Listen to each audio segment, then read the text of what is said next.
వంట అయితే స్టార్ట్ చేశాను. అప్పటికే మా హస్బెండ్ అయితే లంచ్ కోసం అయితే వచ్చేసారు. ఈ వంట పని అయిపోయాకైతే మా బాబు స్కూల్‌కి వెళ్ళాలి. స్కూల్‌లో మెహందీ కాంపిటీషన్ ప్రోగ్రామ్ ఉంది. నాకైతే మెహందీ వేయడం అయితే అంత పర్ఫెక్ట్‌గా అయితే రాదండి. వేసుకుంటాను. నాకు నేనుగా వేసుకుంటాను.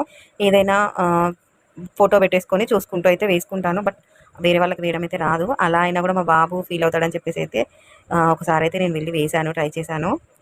కానీ ఈసారి అయితే ఎందుకో అంత ఇంట్రెస్ట్ లేదండి వేయడము. అసలు వెళ్ళననే అనుకున్నాను. బట్ నిన్ననైతే ఈవినింగ్ స్కూల్ నుండి రాగానే చాలా బతిలాడాడు. మమ్మీ రావాల్సిందే కంపల్సరీ. మా టీచర్ కంపల్సరీ రమ్మని చెప్పమన్నది నీకు అని చెప్పేసి చెప్పాడు. సో, ఇక సరే అని చెప్పేసి అయితే రెడీ అయ్యి వెళ్ళాలని అనుకుంటున్నాను. అందుకే ఫాస్ట్‌గా వంట చేసేసుకొని తినేసి అక్కడికి వెళ్ళాలి. ఈరోజైతే ఏం చేస్తున్నానో చెప్పలేదు కదా మీకైతే. ఈరోజైతే నేను మిరియాల రసం పెట్టేస్తున్నాను. ఇంకా దొండకాయ ఫ్రై చేస్తున్నాను. సింపుల్‌గా అయితే ఇలా మిరియాల రసం పెట్టుకోండి. చాలా అంటే చాలా టేస్టీగా ఉంటుంది. 2 డేస్ వరకు తినొచ్చు. నేనైతే ఇలా మిరియాలు, వెల్లుల్లి, జీలకర్ర దంచి వేసుకున్నాను. ఆ తర్వాత పసుపు, కరివేపాకు వేసుకొని